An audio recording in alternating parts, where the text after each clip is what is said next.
shared with the world that he was threatened by the president of the United States and its DOJ to essentially lower the interest rates, or else he was threatened with a criminal indictment. You would.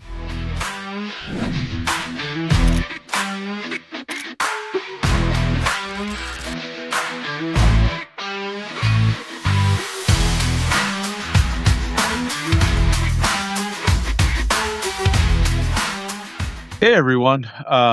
It's 11 p.m. almost Eastern time, and you caught me as I was typing and just telling people I'm going live. I just put my kids to sleep because my kids are jinns who just do not sleep like normal humans. And I was gonna rest after just kind of working all day. But then, of course, you sit down in the United States of America at 10:45 p.m. Eastern time, and you expect a little bit of normalcy. But there is no normalcy when the president of the United States is a raging vulgarian, a criminal, a rapist with an alcoholic's personality. That's not my description. That's Susie Wiles, his national. His chief of staff. And this is a man who just today, earlier today, which should have been the biggest news, demands Greenland, which does not belong to him. The meeting that we had with the Danish and Greenland ministers ended in disaster because they're like, Greenland's not for sale, and we're your NATO ally. And Donald Trump's like, I still want it. And then right now, what we found out is he's still open to strikes in Iran, but hopefully there are some people outside of the administration who are saying, you know what, strikes against Iran will be deeply unpopular according to the latest polls. And also, oh yeah, might trigger a war in the Middle East. And we don't really do well with wars in the Middle East. And you would think maybe that would be, oh, I don't know, the leading news. And also the other news, maybe the murder and the continued cover up, Renee Nicole Good, it just happened less than a week ago, in which the Department of Homeland Security is lying and says that Renee Nicole Good, an unarmed mother who had dropped off her kid, was a domestic terrorist who had weaponized her car against the ICE officer. You would think that would be the biggest news, the murder and the continued cover up and the celebration of the ICE agent, who, by the way, if he was so violently run over by the car, according to Donald Trump, or if he has, according to two agents and now the DHS, an internal bleeding, which some people also call a bruise. How did he so calmly walk towards the car, then calmly walk to his car, flee the scene, and the next day lift heavy computers as him and his family moved to another location? But I digress. That DHS and that government, which is creating crisis after crisis, and oh yeah, another one, Jerome Powell, Sunday night. This is the top of my head, folks. It's 10:47 p.m. Openly shared with the world that he was threatened by the president of the United States and its DOJ to essentially lower the interest rates, or else he was threatened with a criminal indictment. You would think even that story would be the biggest story of the news, the breaking news, right? We'd be talking about it nonstop. Or, oh, I don't know, the fact that yesterday Donald Trump, while visiting a factory, flicked off a fellow American worker from the heartland, right, from Main Street, and said "f you" to him because that man, who is a hero, I'm forgetting his name, it's escaped me, but I talked about it earlier today. UAW worker, just amazing dude who was later interviewed. Uh, he said, "Fate called upon me, and when fate calls upon you, you have to step up to the moment." And looking at Donald Trump, TJ, exactly. He said, "You're a pedophile protector. No lies detected." And the president of the United States of America flicked him off and said "f you" to him. And meanwhile, corporate media is really angry at the mayor of Minneapolis, Jacob Frey, who said, um, "Get the f out, ICE, of our city." And they said, "Don't you think that was don't you regret that use of language?" And he goes, "They shot and killed Renee Nicole Good, but no such pearl clutching for Donald Trump." Now, with all that being said, you would think, okay, that's a lot to juggle. Oh yeah, and also the fact that Donald Trump illegally invaded Venezuela just recently, like what was that, 2 weeks ago, less than 2 weeks ago, and deposed and kidnapped Maduro and his wife, has put in a puppet regime, which is, by the way, very oppressive against protesters, and that he did it for the oil because he mentioned it multiple times. And even the oil company is like, why the F would we go invest in such an unstable region? And Exxon had said that, and he's like, "Okay, Exxon, no oil for you." And then we just found out last night that he has stolen a Venezuelan oil. Donald Trump sold it, and $500 million has been deposited. Wait for it, in an offshore account. So these are just some of the stories that were swirling in my head. But then I sat down and we have breaking news that in Minneapolis, there is yet another ICE shooting. A federal agent shot a Venezuelan immigrant in Minneapolis, Homeland Security says. Now, Homeland Security, which, again, for those who've been joining us right now, not really trustworthy. An institution that is literally lying to our faces. We have all seen the multiple videos of the shooting and murder of Renee Nicole Good. She reversed the car and then she moved it away from the officer. She did not violently run over the officer. Trump is lying.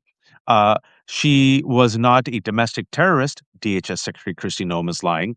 And now we know that the Justice Department is pressuring attorneys to not investigate the shooter, the murderer, but to investigate, wait for it, Renee Nicole Good's widow and her activist activities. Okay? That DHS, that DOJ, this Trump administration now wants you to believe that this Venezuelan teen was attacking an ICE agent with a shovel. So I first read that. I'm like, oh my God, before I read anything else, I'm like, thank God the kid's not dead. And what else did you expect to happen when you unleash mass armed agents to terrorize a nation, a state, and a town? They want crisis. However, surprise, surprise, I'm just telling you what we know right now. Eyewitnesses say that actually this kid was running for his life, and apparently they shot him while he was fleeing and they were trying to make a type of arrest. So, in this batshit crazy country that we live in, filled with disinformation and right wing hacks and extremists, who knows what video footage, what it will reveal. So let's go with the Department of Homeland Security alleged, the right wing spin that's flooding social media right now. That apparently this Venezuelan immigrant, this teenager, attacked the ICE agent with a shovel. Um, all right, if it attacked him with a shovel, and he shot him, you can maybe make the excuse, okay, he was afraid for his life. Maybe. But it's also interesting how when there are white shooters literally shooting at law enforcement, they somehow survive all the time. But I digress. What did you think was going to happen? As we've always said on the left hook, if you unleash masked armed agents to knock door to door, to ram their cars and other cars, to zip tie children, right, to assault women, we've been saying this for a year. Eventually, what's going to happen? This is what we said. Number one, they're going to put their hands on the wrong person. There are a lot of guns in this country. A lot of people are pretty nutty. They might think someone is brown or black. It might be, and that person might be concealing and carrying it. If there's a masked armed person who doesn't show their badge, they might think it's a kidnapper, and voila, now you have death and violence and a shooting. Or number two, what could happen, and has already happened, if there are masked armed agents who are not showing their badge, terrorizing people, literally showing up anywhere and everywhere at Home Depots and 7-Elevens, if I was a sick and twisted psychotic and creative criminal, I'd simply put on a little bandana here, say I'm from ICE, and then go commit any crime I want. Oh, yeah, that's already happened in LA, as people posing as ICE agents have already assaulted people and robbed stores. Now, again, this is breaking news. We don't know. I'm only telling you what I know, what I've seen. I've seen the videos right now about what's happening with the mass crackdown. Status coup news is on the ground right now. Fantastic work right now. They're showing that ICE is launching a barrage of flashbang grenades and chemical gas at unarmed Minneapolis protesters who are ducking and running for cover. This is happening right now. Status coup. At Status Coup on Twitter, Midas Touch has also shared these videos. You're seeing it's like I don't want to use the word war zone because I know it's overused and war zones are far worse, but literally, this is like a paramilitary force using weapons against unarmed Americans, flashbang grenades, chemical gas, irritants, tear gas. By the way, I was tear gassed in Turkey. I happened to be visiting Turkey during the protest, and like an idiot, because I'm a masochist, I'm like, let me be a citizen journalist and write an article for the Boston Review. So I went there. F my life. I tried to be safe, and then the Turkish police pop, pop, pop, tear gassed. I was stuck.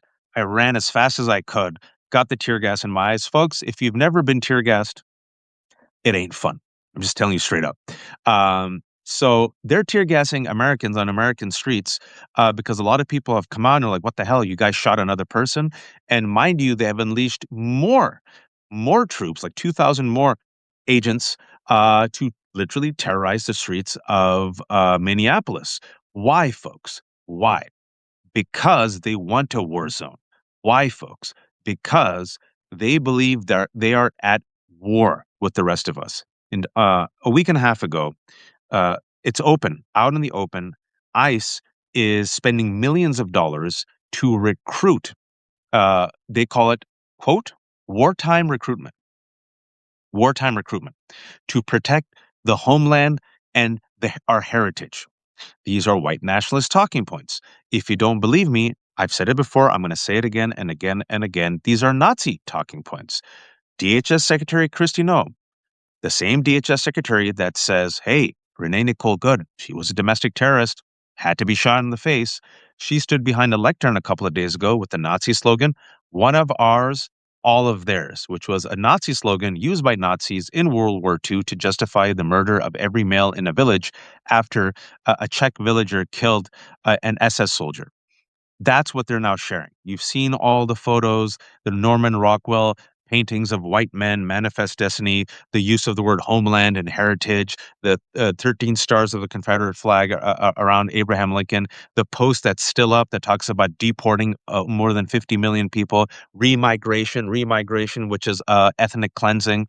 The news that came out today that they're temporarily suspending visas from 75 countries. There's about 193 countries, 75 countries. It doesn't even make sense because some of those countries, and the reason for it is we want fiscally responsible immigrants to come. We don't want the poor immigrants to come. All right. What about El Salvador? A lot of poverty there, off the list. What about Hungary? Uh, Shockingly off the list. It is reckless. And the reason why I felt so compelled to come on at 11 p.m., seeing this footage on the ground, reading about this shooting, which now the New York Times has finally written about as well, is what we assumed. Well, here's the Washington Post, just literally as I was speaking. Now they've come out with it. Let me tell you what their headline is: Federal agent shoots person in leg as Minneapolis protests flare. Attorneys for Renee Good, her partner, and immediate family promised transparency for the public as they investigate the killing of the mother of three by an ICE officer. A federal law enforcement officer in Minneapolis shot a person in the leg. Some are saying it's a Venezuelan immigrant. Wednesday night. The DHS said, as tensions between protesters and the Immigration Enforcement Agency continue to flare up throughout the city following the fatal shooting of Renee Nicole Good. In a statement, DHS alleged that the individual attempted to evade arrest. Oh, interesting. By driving their vehicle away from federal law enforcement officers, crashed it into a parked car, and then running away on foot. As an officer caught up with the fleeing person, two other individuals began attacking the officer with a snow shovel and a broom handle, according to Homeland Security. The person who was fleeing then, quote, began striking the officer. Okay, with the shovel or broomstick, the agency said, adding that both the officer and the person shot were being treated at a hospital. Again, I want you all to know that earlier today, C Bullshit News, otherwise known as CBS News, run by Barry Weiss, did propaganda for DHS and at the time quoted two agents who said that the officer who shot and killed Renee Good was suffering from internal bleeding. Haven't seen any photos of it.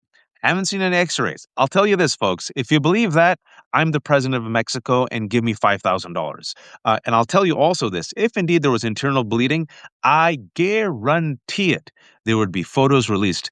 What I saw was a guy who called her an effing B, calmly walked over to her, saw that he shot and killed her, calmly walked to his car, drove away, seen multiple videos, seen breakdowns of the videos.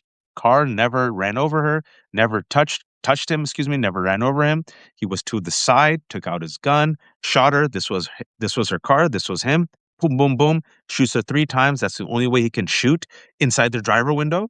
And if he was violently run over, my God, she should be studied by science. Well, what a medical marvel. So now this DHS, which I'm sure you all trust the government and Christy Noem and the Department of Homeland Security and the Justice Department and Kash Patel of the FBI. Um, Now they're saying is that the officer and the person shot were being treated at a hospital. All could be true. All I'm saying is I don't believe the DHS. That's all I'm saying. Washington Post could not immediately confirm details of the incident. Protesters continue to gather around Minneapolis, with residents denouncing immigration agents' tactics. Live footage from the streets of Minneapolis late last night showed protesters shouting, filming ICE officers on their cell phones amid what appeared to be a burst of tear gas. We've seen the video. Again, I strongly recommend it's online. There's people on the ground, independent journalists. I saw Midas Touch retweeted Status Coup News at Status Coup, COUP. You could see the video for itself. I mean, yeah, looks like a war zone. They're just flashbangs, tear gas. These are unarmed protesters. None of them are confronting ICE. None of them are throwing things at ICE. This is what Stephen Miller and Donald Trump want, folks. And the reason why I felt compelled to come on at 11 p.m. is number one, this is breaking news. And number two, um, I don't think we have months. I don't think we have weeks. Things are devolving at a rapid rate. Uh, I think we have to be eyes wide open. This is not an I told you so. I get no joys from I told you so. I just want you to trust the evidence of your eyes. Don't believe me. Who am I? I'm just a guy who comes on Substack and writes, right? I'm just a writer. But I want you to trust the evidence of your eyes. I want you to trust the evidence of your ears. And if you still live in the delusional fiction that it can't happen here, you're suffering from a failure of imagination. I want you just to see, for those who joined us a bit late, 1,500 people, I did just a top of the head recap of some of the major crises that are happening just in the past week, folks, just in the past week. Murder of Renee Good, the cover up of Renee Good, the demonization of Renee Good, Donald Trump giving two Fs to NATO and our allies and saying, I want Greenland. The kidnapping of Maduro, a coup in Venezuela, stealing the oil and now depositing it in an offshore account in Qatar. I don't know how that helps Americans. Now another shooting in Minneapolis where I'm just taking what the information that I have, folks. Uh, online it's saying it was a Venezuelan immigrant. Uh, Washington Post says it's a person. Uh, DHS says that the officer was now in pursuit of this person, but then now he was being beaten up by two people, and then the person he was pursuing. Other reports online have said that actually no, this person, this immigrant, this individual who was shot was actually running away from ICE. Either way, what we're seeing is escalation, and this is exactly what Stephen Miller wants. And I just wanted to connect the dots for folks real quick, if I may. Um, in the summer, Stephen Miller, according to the Wall Street Journal, I try to bring the receipts and connect the dots. And this is my job because I know it becomes overwhelming for many people. According to the Wall Street Journal, a right wing outlet owned by Murdoch, Stephen Miller intentionally unleashed masked armed ICE agents in Los Angeles. Specifically, he deployed them. Oh, hey, Lev, if you want to come on in 2 minutes, let me know. Specifically, he deployed them uh, at Home Depot and 7-Eleven. The reason for deploying them at Home Depot and 7-Eleven is Stephen Miller wanted escalation. He wanted conflict. Instead, what happened, thank God, is that the local leaders cooperated, were peaceful, organized, to the point where the LAPD, go check it out, folks, the LAPD the next day tweeted out saying thank you to the local leaders for being peaceful. And they then went against the government. And what Stephen Miller was saying was it's an insurrection, it's an invasion. The LAPD. All right. So he didn't get his Ragstack fire. Now, if you watch the Left Hook, I mentioned the Ragstack fire a lot. You'll notice I mentioned a lot of terms that were popular during World War II and the Nazis. The Ragstack fire was the fire of the Reichstag building, which at the time was blamed on a communist activist.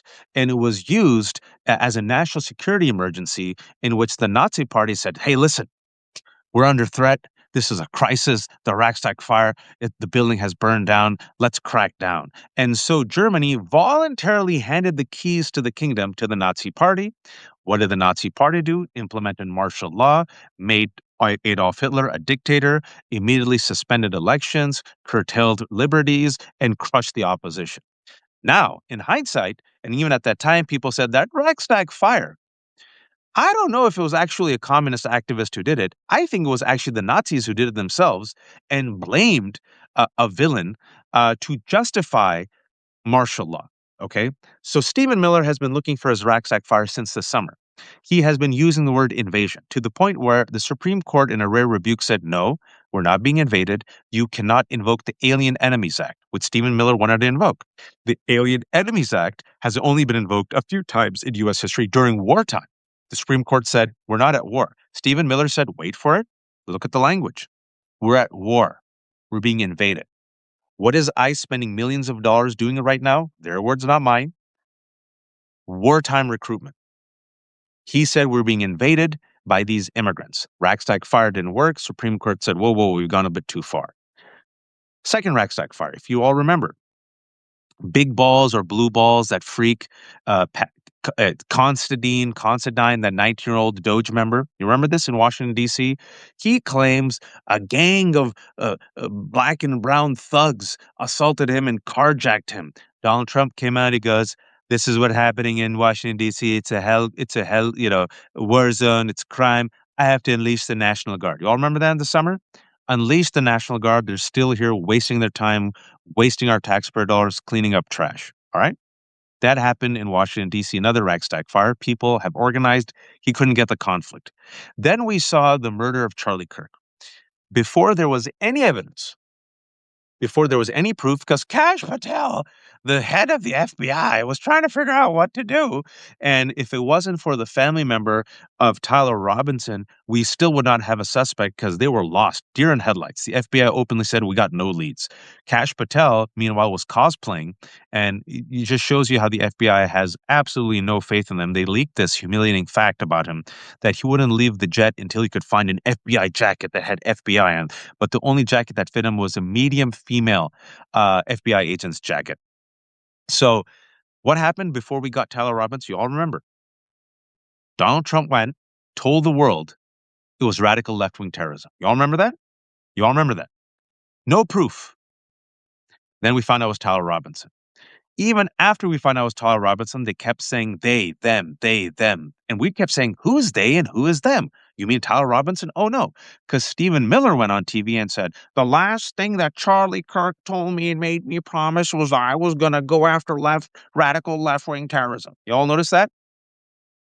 Ragstack Fire, they couldn't get it because it was Tyler Robinson, a white dude allegedly in a relationship with an LGBTQ man from a white Christian conservative family who was not left or right, very right wing when it comes to guns, allegedly got radicalized in part by Charlie Kirk's anti-LGBTQ comments. Apparently, that's what we know. His friend said he was actually a gamer steeped in online gamer culture and Groyper language, apolitical, and they're like, shit, can't call him a radical left-wing terrorist. September, all right, that same month, we find out thanks to Ken Klippenstein. And if you can, folks, watch my interview with Ken earlier today. I published it. Ken has massive scoops. He has whistleblowers from ICE. There's two great scoops he has where an ICE whistleblower says that ICE agents themselves are afraid of the growing backlash. ICE agents, former ICE agents, call this a murder. They're horrified by this. 4,500 ICE agents were unmasked yesterday. There was a leak. And there's a lot of those names out there. And then the big bombshell that he dropped was that ICE is basically becoming the super paramilitary force that we all knew about. But specifically, there are secret programs that the government has created with all these absurd names like Operation Abracadabra that they want ICE to oversee. So it's not just immigration anymore. It's to basically be unleashed as a paramilitary force at the behest of the Trump administration with absolute immunity to go after any and all critics, right? And furthermore, I always try to remind people that it was infused with a $170 billion steroid injection thanks to the GOP billionaires bill, which is permanent tax cuts for the rich. In addition, they pay for it by gutting Medicaid, but they also gave $170 billion to ICE, not only ICE, but to create, wait for it, detention centers and private prisons, okay? While that was happening, National Security Presidential Memo 7 came out in September. That says that the government, the Trump administration, will now have an official list of indicators of radical left-wing terrorism, which is the number one threat. Well, what are some of these indicators, according to National Security Presidential Memo 7? Another great scoop from Ken. Indicators of terrorism or radical left-wing terrorism are, wait for it, anti-American sentiment. I'm not making this up. Anti-American sentiment, whatever that means. Anti-Christian rhetoric, anti-capitalist rhetoric. What does that mean? Anyone could be a terrorist. Anybody can be deemed a terrorist by this regime, and then the full arsenal of the United States government, led by Trump's Gestapo ICE, will be knocking on your door. If you think you're safe, I give you Renee Nicole Good. If you think you're safe, look at the videos right now coming out of Minneapolis where ICE is using flash grenades and tear gas against unarmed citizens in the suburbs, not the inner city. Remember that code word in the 80s and 90s for poor black and brown people? Against suburban whites. Okay. Around the same time, September, what happened? Antifa was seen as a terror group. Okay. Fast forward, still looking for the Reichstag fire. Thankfully, people were organized, mobilized, no King's Rally, peaceful, right? Then you had an Afghan. Oh, they were drooling. Oh, they had priapism. They almost died from erections. An Afghan Muslim shot and killed the National Guard members. Oh, you could see Fox and the right wing. I'm sure they were just drooling. They were so happy. Another Reichstag fire. And then you saw Randy Fine, who's in good standing, who has not been censured, openly say mainstream Muslims are the problem. Mainstream Muslims should be eliminated. Randy Fine, Republican, hasn't been censured. Hasn't even been censured by Democrats. You know who they did censure? Rashida Tlaib. You know who they did censure?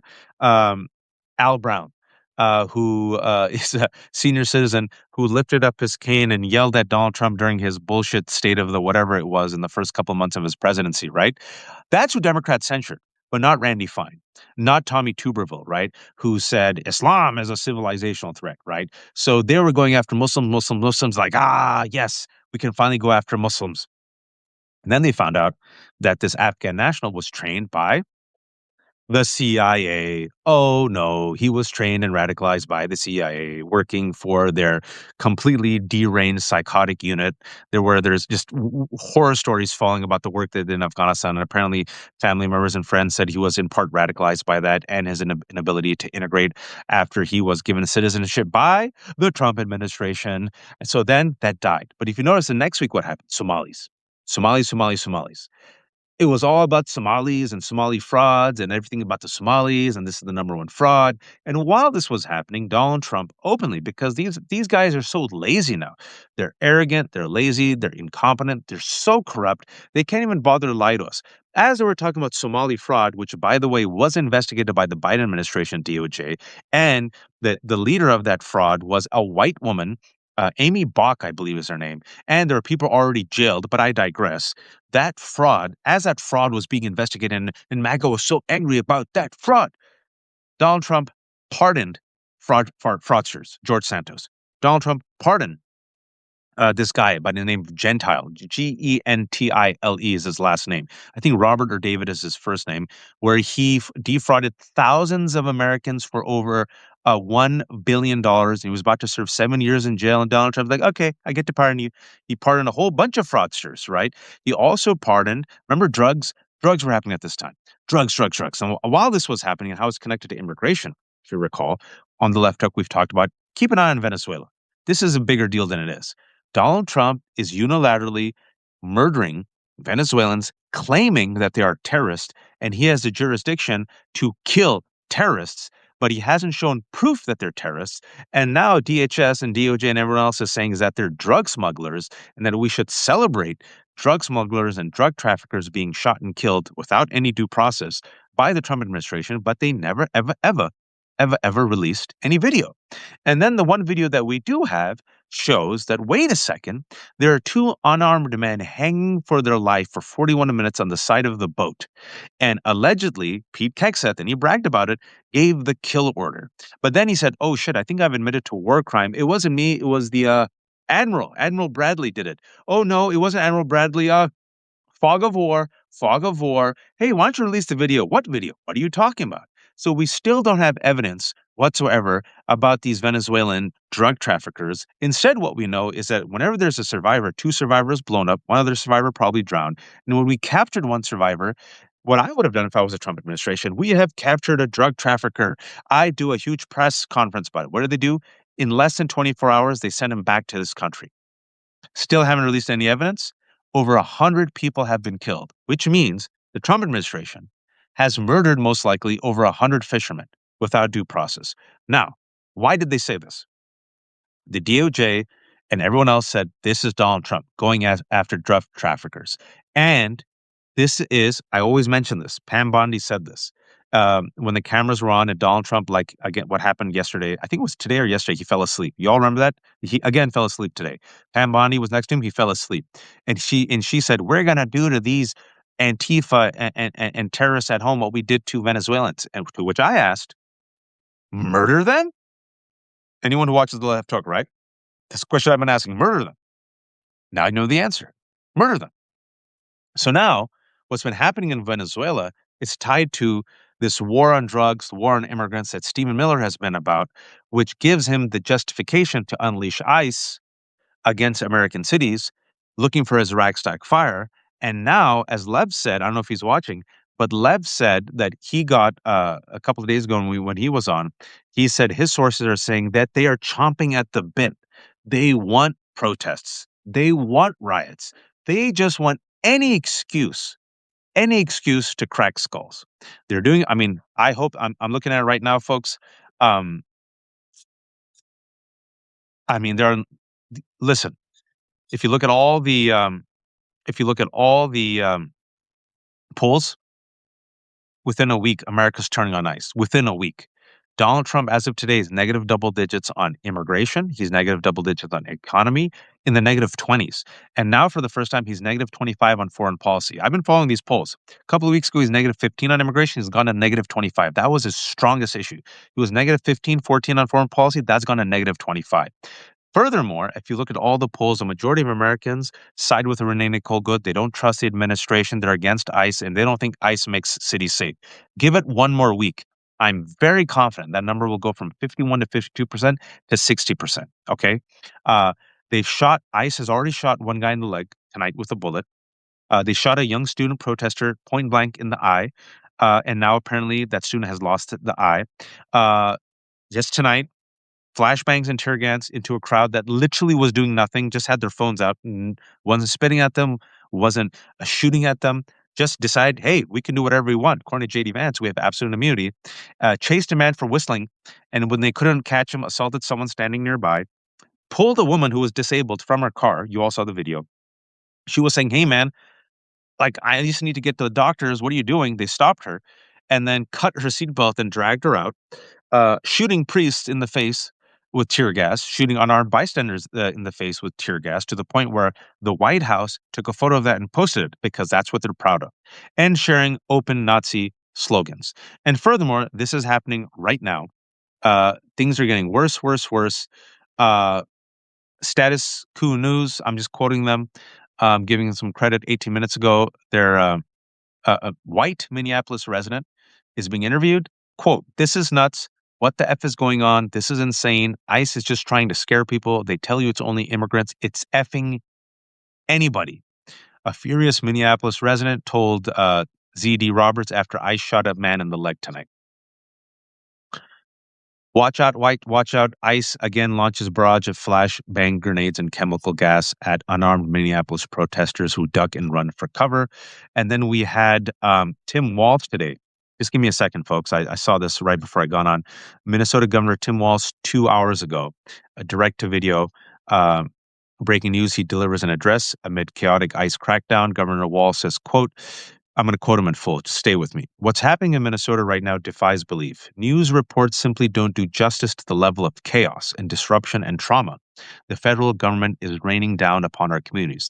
They're pulling over people indiscriminately, including U.S. citizens, and demanding to see their papers at grocery stores, at bus stops, even at our schools. They're breaking windows, dragging pregnant women down the street, just plain grabbing Minnesotans and shoving them into unmarked vans, kidnapping innocent people with no warning and no due process. Let's be very, very clear. This long ago stopped being a matter of immigration enforcement. This is key. Instead, it's a campaign of organized brutality against the people of Minnesota by our own federal government. This is a type of language I need more Democrats to use, folks. Terrorizing, no longer about immigration enforcement, retribution. This week, he went online to promise, quote, that the day of retribution and reckoning is coming. That's a direct threat against the people of the state who dared to vote against Trump 3 times and who continue to stand up for freedom with courage and empathy and profound grace. Earlier today, Jasmine Crockett joined a few other House Democrats in saying she's calling to impeach Kristi Noem. We've had Chris Van Hollen and a few others come out and say that they're not going to fund Department of Homeland Security. By the way, Congress has the power of the purse, and the funding for DHS is happening this month. I'm asking all of you, and I know some of you get really pissed off at me when I criticize the Democratic establishment. Why isn't the Democratic leadership openly saying, abolish ICE? They're terrorizing our communities. This is not why it was created. They are not doing any immigration reforms. They're murdering people. They do not have absolute immunity. They're making people less safe. As me and Ken talked earlier today, and that video is up, I strongly recommend reading it. Ken's doing fantastic work. We just want people to fight, man. Just fight. Change people's minds. People are fluid. If you're telling me, well, look at the latest poll, and we tried it briefly several years ago, and people didn't change their mind, and we can't change people's mind. By that same rationale, we'd still have segregation. Women still wouldn't be allowed to vote. Gay people wouldn't be allowed to be married. I wouldn't be here thanks to the Immigration Nationality Act of 1965 that brought my parents here, and I was born and raised here as a citizen. Are you kidding me? People are fluid. They can change. You've seen the polls in just 1 week. A majority of Americans are already like, whoa, whoa, whoa, shit, man. This is not what we signed up for. We're not for ICE. He's gone negative 25 on immigration. Negative 25. He was plus 10 with Gen Z. He's now negative 50. Latinos who voted for Donald Trump, he's now down to 2016 numbers. People are fluid. We live in the United States of amnesia.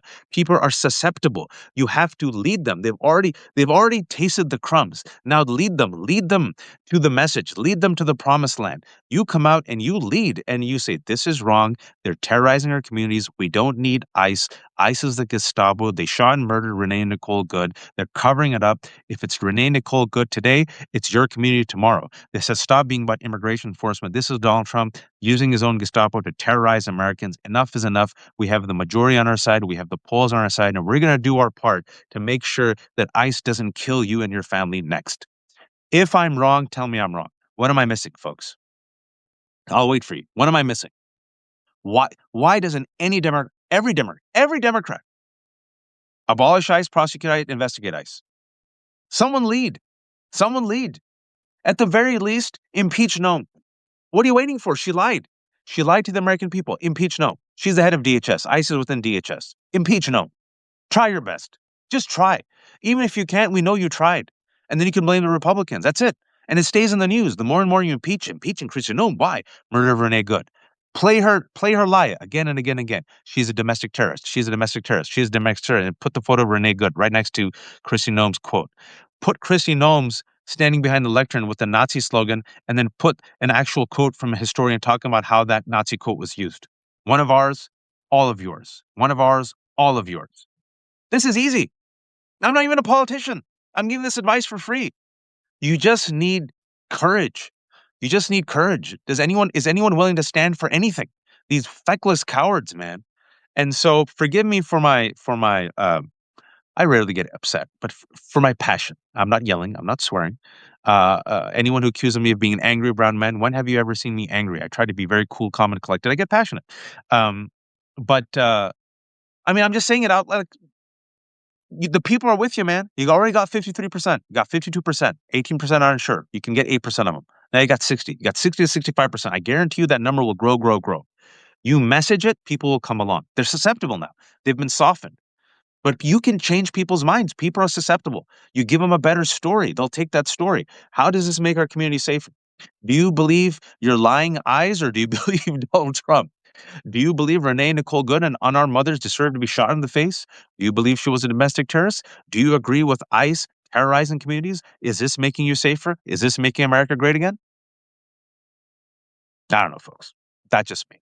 Uh, my take on this, folks, and the reason why I came on is I think it's forget months. days and weeks, days and weeks. Trump is declining.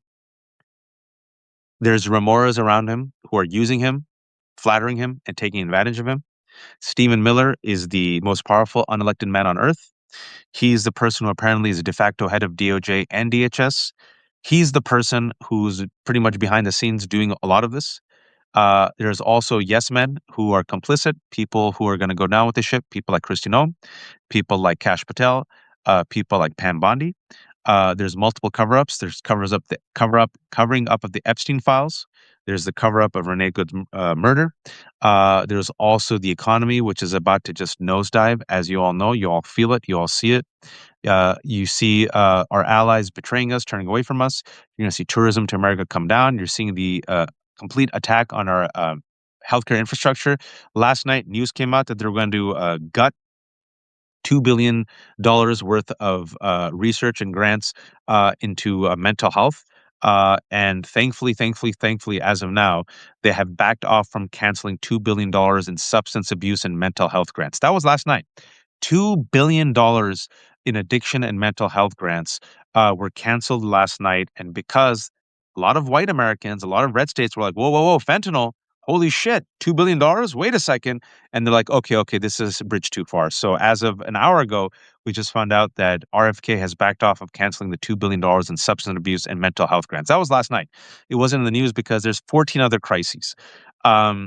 Yeah, thank God. But by the way, they changed the vaccine schedule and vaccine hesitancy has gone up and measles is now skyrocketing. So has whooping cough. And now we're afraid of the bird flu and polio. So Americans are going to get sicker. We're already dying younger. There's going to be less tourism to America. Our allies are aggressively turning away from us. Trump could potentially blow up NATO by making a move on Greenland. He could potentially blow up the Middle East by attacking Iran or being seen as attacking Iran or fomenting a regime change. We already have the Western Hemisphere turning against us because he's threatened Canada to be the 51st state, has already threatened Colombia, threatened Cuba, threatened Mexico, already engaged in a regime change. This man clearly is unwell. And now they're openly sharing Nazi, not neo-Nazi, Nazi slogans, and they're looking for a ragtag fire. And I always try to keep the receipts. My ears buzz. They've used the word insurrection several times, and when Pam Bondi and Donald Trump were asked about the Insurrection Act, they didn't say no. Will you use the Insurrection Act? Both of them didn't say no, and that should keep you up at night. And so this is an all hands on deck moment. I believe, and I hope my prediction is wrong. He's not leaving peacefully. He's not leaving legally. My prediction is they're going to unleash more untrained, undisciplined white supremacist recruits. They're going to deputize them. They're going to give them a gun and a mask. They're going to unleash them in blue cities. I believe this is all a precursor to the Insurrection Act and martial law. I hope I am wrong. I want to be wrong. I hope he dies before that. But I think this is what's going to happen. Take him literally and seriously. They're playing for all the marbles. Another little factoid that I always like to remind y'all. A couple of weeks ago, Reuters reported that the Trump administration has threatened to sanction the ICC unless the ICC promises not to prosecute members of the Trump administration. Who does that, folks? Who does that? Just saying. Ellie's here. Is he even building the ballroom?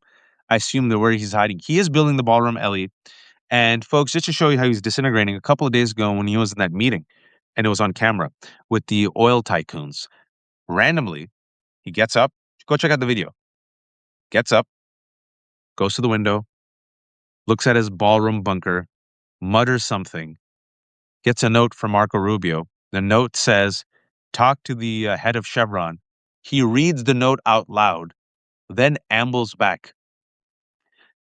I don't know if you saw, I think it was yesterday when he was at the factory, like 30 seconds of him making like those strange orgasm noises. And the people in the crowd were like, what the what? He fell asleep again today, surrounded by people. I don't know if you saw, literally fell asleep again today. Has fallen asleep multiple times now. We've been talking about in this left hook. I've been noticing it ever since. I'm like, this mother effer's falling asleep again and again and again. Bruises now on both hands. on both ends. They don't deny the bruises now. Um, I mean, we're in some awful territory, folks. We're in some awful, awful territory. Ellie, since you're here, I'll bring you on. Just want your thoughts before we head out here, and also just to shamelessly promote Ellie, and maybe we can get her more subscribers, paid subscribers, so she can find a new place and move away from her horrible landlord. Um, I still believe, and let me use this metaphorically, th- a silver bullet is the Epstein files. Lev agrees with me. I believe this is Achilles' cankle. I'm not saying the other stuff doesn't matter, folks, but the polls show that was 75% of Americans agree on releasing the Epstein files. That number has now gone to about 80 to 84%. Uh, when you have an auto worker, when they asked him, "Are you liberal?" He goes, "No, I'm independent. I've supported conservatives in the past. I'm just disgusted by this cover up." He called him a pedophile protector. I believe the Epstein files can be something that could put him on the back foot, Ellie. And I think it could be something that could get him nervous.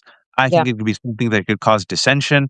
And I think it could be something that causes him to at least temporarily, it could throw sand in the gears of the fascist machine, which is why I think a lot of this is part and parcel of the goal as articulated in Project 2025 and Ellie, a distraction. Your take. This is Ellie Leonard of the Panic Writer, who has read every single published Epstein email and Yeah. file, does dogged reporting, and go check out her Substack where she has categorized it and done analysis of it. It's fantastic work, God's work, I would say. She's independent. She has a terrible capitalist special Yeah. right now, matching my also terrible capitalist special, where for $3.75 a month you can support her. So I'll put that link while she speaks. Ellie, take it away. Yes. Hi. I'm like half asleep, but I'm here. I saw you pop on. I was watching the stuff out of Minneapolis, and we were talking today about how the Epstein files, when we're getting distractions now, and even if they're valid distractions, like Renee Brown Good. I'm sorry if I'm saying her name wrong. Um, Even if the distractions are very valid, they're big things, they're big news stories. We bounce back quicker to the Epstein files every single time because we know that that is the key to all of this. And so that's got to be frightening for Trump right now. I mean, if he's even cognitively there and aware and able to process emotion anymore, which I kind of doubt, um, that has got to be really frightening because we're not distractible anymore. The entire nation of 340 million people are no longer distracted. I see it trending nonstop. Every single day I see it trending. I see it trending on Twitter. I see it trending on Blue Sky. People are like, cool, cool, cool. Epstein files? Cool, cool, cool. Where are the Epstein files? Interesting. What about the Epstein files? Wasn't there a What about deadline? them? Wasn't there a deadline, Ellie? Can you tell me about the deadline? Yeah, we're like 2 weeks past it. And, when we think about that, we have 1% of the files, I believe, at this point. You think about how many files that is to go and how much we've gotten from the 1%. We're still digging through the 1%. So you think about when somebody says that we have 1 million Epstein files to go, like a file is not a single page. Like it is not a single, if you think of a PDF, that's not a 1 million-page PDF. A file could be 100 pages. It could be 1,000 pages. It could be 10 pages. Like we have a lot of information, and right now we're digging through it. We're figuring out how to dig through the redactions, and it's a little overwhelming. I'm not going to lie, but when you think about how much we've gotten from just like a minute portion of it, plus we have the Epstein estate, plus we potentially have a lot of interviews from Michael Wolff. You have interviews from Steve Bannon. Like, it's Lev Parnas. We just hang out all the time now. The crew and I see Nick's here as well. Hey Nick, I'll Hi, bring Nick. Nick on after. Yeah, So I'll Papa. just rotate. I'll get Lev. I'll switch in Nick for Ellie. Then I'll switch in Zev for Lev. But we'll keep going. Yeah, we're talking about Lev. I don't know if you heard the latest news. I felt just really compelled to jump on because I've seen it's the latest shooting. Both the New York Times and Washington Post have confirmed it. The New York Times says it was an immigrant. Online, they say it's a Venezuelan immigrant. Washington Post said it's a person. Conflicting reports. Some people on the ground say that this guy, this Venezuelan immigrant, this young guy, was running for his life. And then DHS now says, well, it was a arrest and he was running away from ICE. And then two people came out and started beating up this ICE agent with the broom and shovel. And then this guy who was running away decides to come back and say, aha, I will beat you instead of running away. And now they're both in the hospital. And I just had to remind people I did a connect the dots DeLorean. And all I said was, listen, I'm going to wait for the video and the evidence, Yeah. but I ain't going to believe We'll have DHS. it. Right. I ain't That going is to the believe magnificent. We live in a time of cell phones, and that makes this so magnificent because nobody can just say this is what happened, because we will have 12 different versions of the same video, and we're going to see what happened. And it's about the majority. It's about winning over the majority, though. But as this is happening, Lev, something you and I have warned about and talked about, and your sources have said, and I'm mentioning what your sources have said since the summer. We have said they are gearing up for the Insurrection Act and martial law. If you've been looking at the videos that are happening right now, folks, for no reason whatsoever, these thugs, this Gestapo, are using flashbangs and tear gas against unarmed suburban white folks who are doing nothing. I have been tear gassed. It is not fun. I got tear gassed in Turkey. Lev, you've joined. What have you heard? What are you hearing? What do you think? Yeah, no. First of all, you're 100% right. I mean, me and Ali's had a crazy day today. We've been, we're talking about the Epstein files all day, and I'm getting ready to go to New York tomorrow. I'm going to be on Abby Phillips, Nice. and I'm going to be, going. Are you going to be at that round table with that mother effer Scott Jennings? Oh, I'm going to Scott Jennings tomorrow. Give him my love. Tomorrow, Personal love. tomorrow we're gonna have some fun with Scott Jennings. Yeah. Absolutely, So, but I was just got off the phone actually with some people. I mean, it's crazy. What you're saying is literally being discussed right now in the White House. I mean, the word like insurrection is being floated around right now as we speak. They're talking about literally going after Waltz as the head insurrectionist. Todd Blanche has already come out with a post saying this is not a threat, this is a promise. What you're doing is started using the word insurrection. If you want to quickly look at it to see if I don't know if you saw that post, but literally now, who said that? Who said that? Todd Blanche. Okay, Blanche gotcha. Post on X. Literally, this is happening right now, and again. Crazy stuff from what I'm hearing. I mean, they're watching this like a video game on TV play out, and they're sending in more reinforcement to make this like we've been talking about, folks. There's right now really scary situation playing out. And know that right now I'm watching it live as it's playing out. People in the streets, and they're watching this, and they are floating already the insurrection word. They're already calling Waltz's tactics and rhetoric as insurrection, and they're calling what's happening inside of Minnesota as an insurrection. So this is not literally what I was talking about before. That's literally what I was talking about right before you came, and it wasn't just me talking about it. I tried my best to bring the receipts and talk about how this is the word that's been used by Stephen Miller and Pam Bondi. Folks, we don't have weeks, we don't have months. It's days. They look at the numbers. They know they're losing. And Stephen Miller has been dreaming about this since 9th grade, and he has impulse control. He's like Giggity from Family Guy, but at least that guy was just horny. This guy is like a horny white nationalist. He's like giggity, no, I can finally do it. He wants it now. And just today, Lev and Ellie, just to show you how they're going warp ludicrous speed, to quote Spaceballs, ludicrous speed, because they realize I want it now. Now's the power. This is it. This is my moment. Blitzkrieg today. 75 nations of, I think, the 193 nations on Earth, we're going to stop processing visas right before the World Cup. That's all Stephen Miller, Ellie and Lev. Yeah. That's yeah. My son will be very unhappy if the World Cup doesn't happen, but we'll go.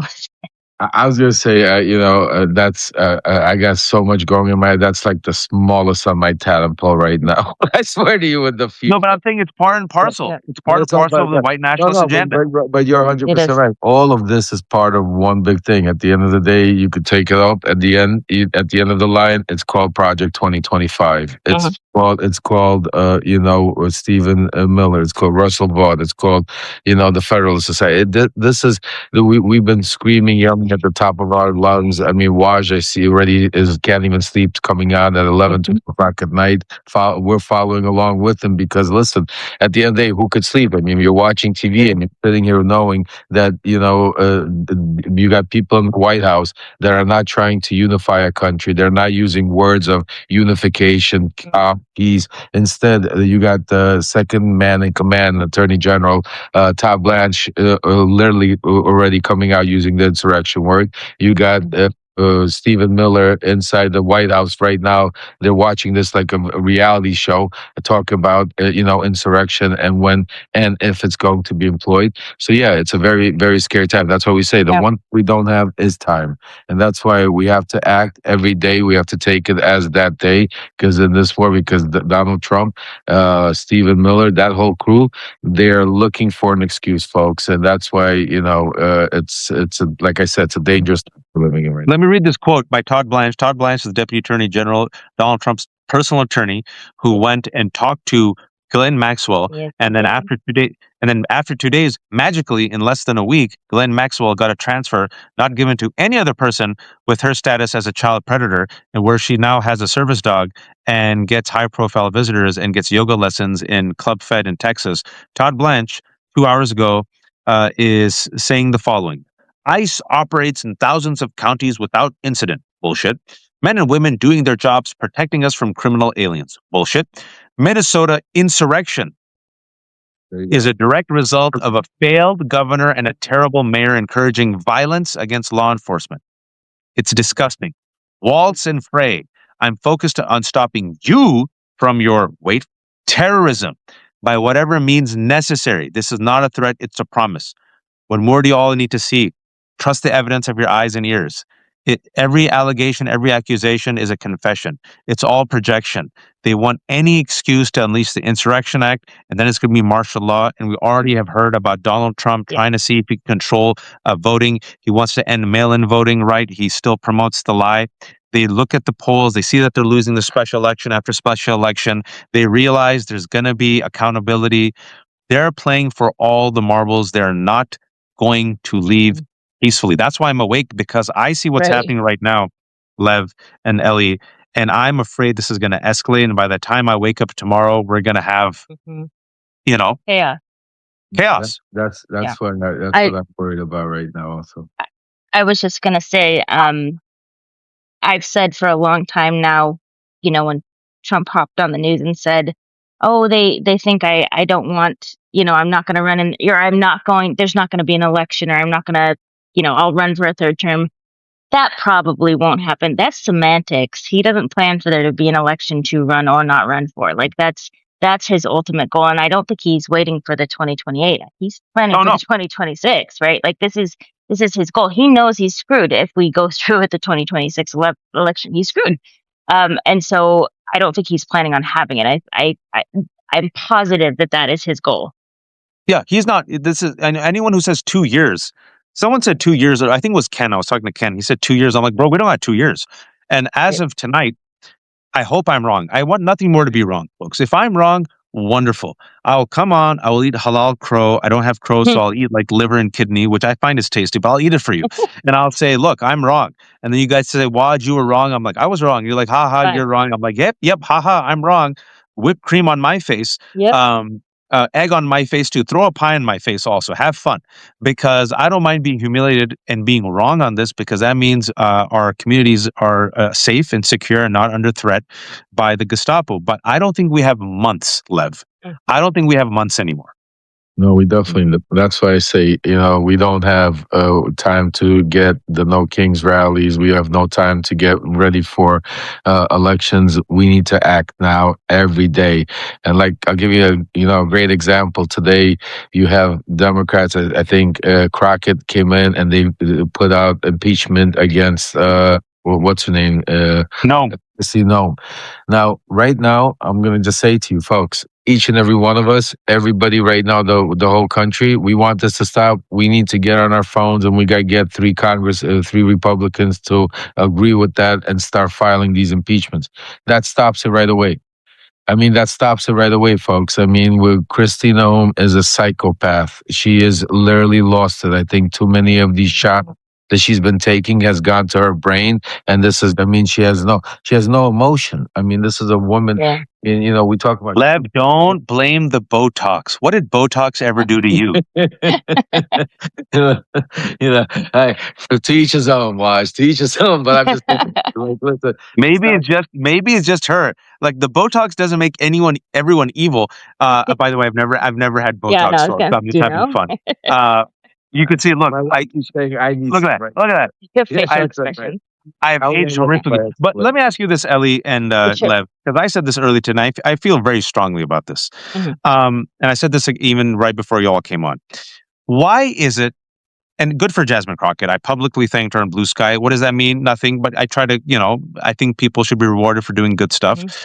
Why, oh, why is it taking these Democrats this effing long to say the basic of, hey, let's impeach Kristi Noem. Hey, let's not fund DHS this month. Hey, let's abolish ICE. What more do they need to see? Ellie, I'll start with you first. Yeah, it's confusing to me. For a long time, I thought maybe they're just doing something behind the scenes. We don't know about it. They're building, they have a plan. But it's been a long time now. It's been a year, and we haven't really heard anything. And the people who are the loudest voices all of a sudden are not loud anymore. And I'm just wondering where people are going. It seems like people are getting quieter. I don't know if it's because they're planning on running for things and they're trying to save themselves, but like I would assume that saving yourself right now is saving the country. That's just my thought, and maybe that's because I've never run for office, but like this isn't a real time to be like diplomatic and I don't know. I don't know. It just feels like, you know what I mean? Like it just feels like everybody is just thinking ahead for their next election and how can I save myself and how can I look the greatest and how can I be toward the center? And we don't need that anymore. There is no center. Centers don't exist anymore. Can I tell you all, there's a press conference with Mayor Frey in Minneapolis. Lev, before I let you come in, let me Yeah. just read you some of the stuff that he said. What I can tell you for certain is that this is not sustainable. This is an impossible situation that our city is presently being put in. We're in a position right now where we have residents that are asking the very limited number of police officers that we have to fight ICE agents on the street. By the way, folks, ICE has overwhelmed local police. Well done. This is the wolf that you let into the henhouse, but I digress. We cannot be at a place right now in America where we have two governmental entities that are literally fighting one another. We have ICE agents throughout our city and throughout our state who, along with Border Patrol, are creating chaos. This is not the path we should be on in America. Imagine if the city or town you're in was suddenly invaded by thousands of federal agents that do not share the values you hold dear. Imagine if your daily routines were disrupted. The local cafe where you eat was shut down because they're scared that their own family might get torn apart. Imagine if schools shut down. Schools have shut down in Minneapolis, and suddenly parents got to figure out what to do for daycare. He continues, this is not creating safety. It's certainly not creating safety when a huge percentage of the shootings that have taken place so far this year in Minneapolis have been by ICE. For anyone that is taking the bait tonight, stop. That is not helpful. Go home. We cannot counter Trump's chaos with our own brand of chaos. And I have seen thousands of people throughout our city peacefully protesting. For those that are taking the bait, you're not helping, and you're not helping the undocumented immigrants in our city. You're not helping the people that call this place home. We cannot be at a place right now where America, we have two government entities fighting one another. And then this is where he responds to, I think, Blanche. First, I'll say, show me a single place where I have encouraged anything other than peace. I have said from the get-go, the people in Minneapolis do not take the bait. We are better than that. Lev, your response to Frey so far. Listen, look, Frey is in a really hard position, so it's tough, to judge a person there. I'm going to say, push back and say, listen, it's hard to keep emotions. I mean, it's easy to come up there and say, don't take the bait, but Donald Trump understands, and so does Stephen Miller, that human beings are humans. I mean, there's so much you could push a person, there's so much you could go on, especially, when it touches your family or your friends or your neighborhood. And sometimes you just like, it's enough is enough, and just like And people, unfortunately, react in different ways, and that's why Trump understands that. That's why they keep doubling down, sending more guards in, getting the rhetoric, and that's why I say, folks. I mean, we have a solution. We have an answer. I mean, we have Republicans in the House. The House is open right now. Right now, we want to be useful. We want to put. We got to take our anger and energy and put it in the right place. Let's go. Let's go flood Washington D.C. instead of getting these and each and every congressman and something worthwhile and let them and put impeachment on Christine Ohm. The House can stop this, folks. The House could stop funding to ICE. The House could. Am I wrong, Wash? Am I imagining? Am I like? I mean, there is. We have a At least solution. try, Like, try, I mean, try. like I say to you, Do a press conference. Try. but to answer your first question, and that's why I think it leads into why we're in this position to begin with, is that because not everybody is meant to be in a certain position. And Hakeem Jeffries has showed that he is not the person for the job. The reason why you have this order is because you need leadership. You need somebody right now to come out there and say, this is what we're going to do. Because right now, like you said, you have a lot of people that are, each one of them are thinking about their own races, their own states, their own situation, and it's all diverse. And there's nobody, like you said, there's no press conferences, there's no unity, there's no getting together. And this is what we're gonna every day file impeachments, every day put it to the floor, every day let them vote and say no against it. You know what I'm saying? Schumer, what can you say? He's already lost it. I mean, he needs to go home, retire, spend some time with his grandkids.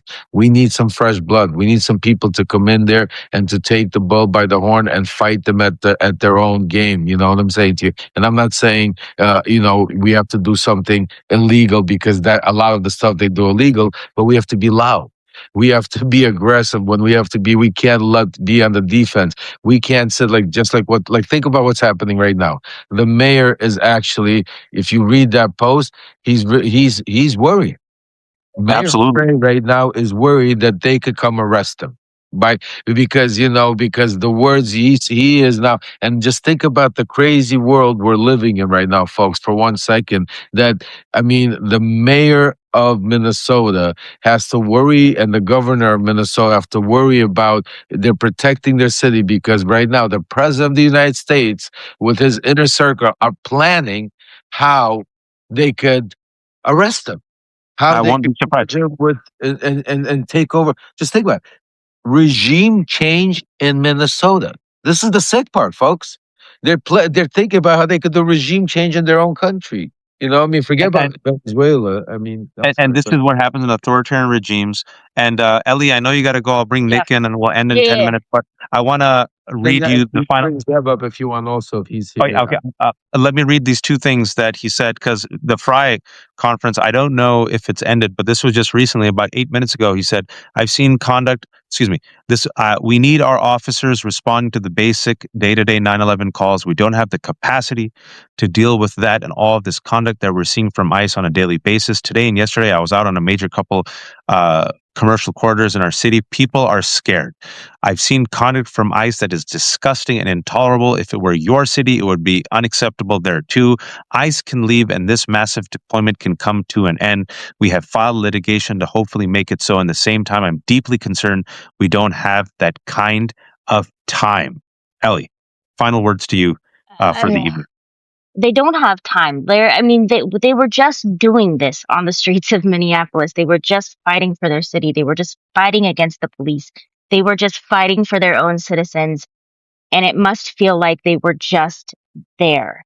And they are right now. I'm watching this live stream as I'm talking to you guys of the streets of Minneapolis, and they are Yeah. standing out there in whatever temperature it is, and they are being gassed back by law enforcement, and they are citizens in their own town protecting. I mean, this is like a neighborhood. This is not on the city streets.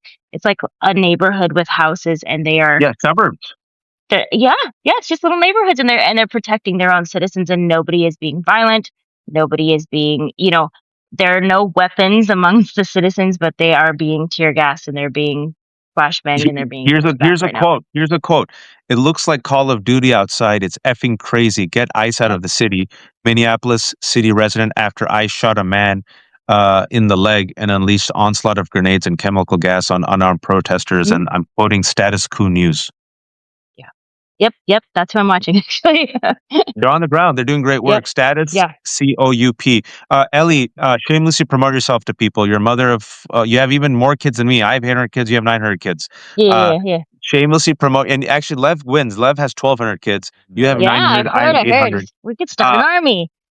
Ellie, tell people how they should support you and can Yeah. support you for doing fantastic work. Well, first of all, thank you for letting me come on in my pajamas and ready for bed. And I am the Panic Writer. You can find me on Substack. You can find me everywhere else on social media under Red Pencil Script.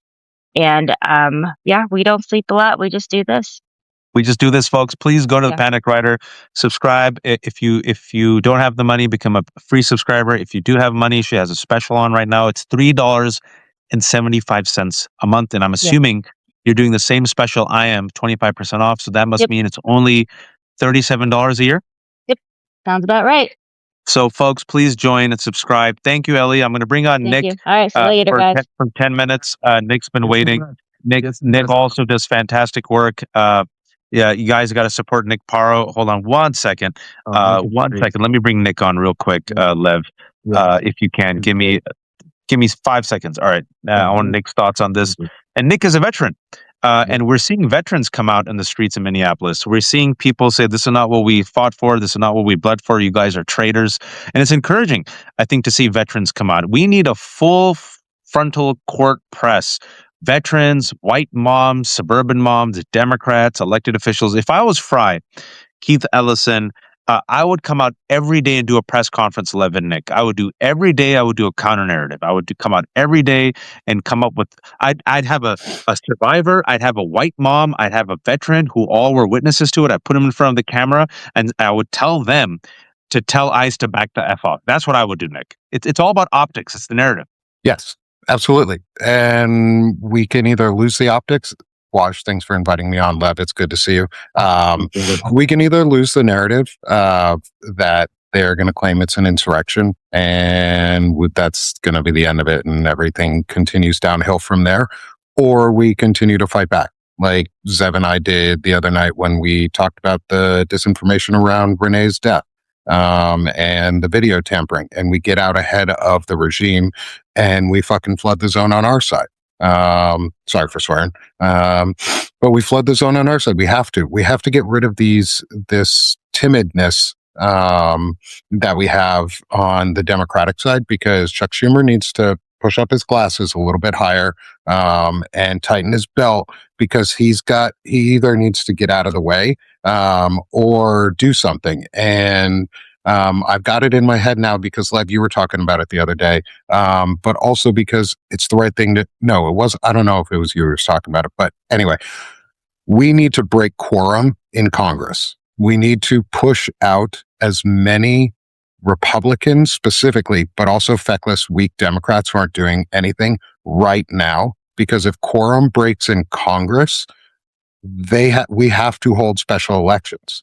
If there's under the quorum's threshold for Congress, we have to have special elections federally. So let's do it. Let's force them to resign and retire right now. If they're not going to do their jobs, force them out of them. And if the I'm going to Supreme write Court, you a sternly worded email, Nick. Sternly worded email. I'm very disappointed by what you just said, Nick. don't worry, Wash. I will write you a sternly worded AI response back, asking for $5 to donate to the Democratic National Campaign so that they can do nothing but give it back to Elon Musk and burn bridges and, kill all the rest of us and support AIPAC and bomb Gaza and say that it's okay to invade Venezuela or not step back from funding of ICE in any way, impeach dog killer Kristi Noem, because that's where she went wrong in life, where she shot a dog in the face, and everything since then has gone downhill. Just the normal things. I don't think they're going to change. I have no No. faith in them. But what I do have faith in, Lev and Nick, is the people. And I don't think Democrats or Republicans, who, let's be honest, I always try to be fair on this show, they both fed ICE. They both normalized ICE. They both funded DHS. They were perfectly fine being either a hardcore Republican or, let's be honest, Republican light on crime. This is why we're in the situation where we're in. Local police said rah, rah, rah. Now ICE is overrunning local police. We gave Donald Trump the weapon to use against terrorists that he's now using against Americans. We all warned about 23 years ago when I marched as a young man in these protests and warned about it. And now we're in this situation where they're responding to the people. I don't think they expected the people to come out on the streets. I don't think they expected to see the polls. I don't think they expected white people to be this pissed off. I don't have any faith in them doing the right thing. I think Jasmine Crockett came out today. She saw where the window's blowing. Chris Van Hollen, he's good. He's been consistent, right? But all these other guys, I think they need to have the fear of God in them. That if they don't do the right thing, it's primary season, folks. Right now is primary season. This is it. We got 6 months. I always tell people we don't even have 6 months, but We have a this week is and a it. half, 2 weeks. This is We got it. a couple Like, fucking weeks. Like, I think, make the case for me, Nick. What am I missing? Why do we need to fund ICE? Make the we case don't. for me. We don't. I can't make that case for you because I'm not a racist piece of shit or a white nationalist Nazi who wants to fucking kill people that look like you or who don't look enough like me. But then again, they would have to kill me because I'm Jewish too. So I guess I'll go in the camps with you. Lev, you're With Jewish them. too, right?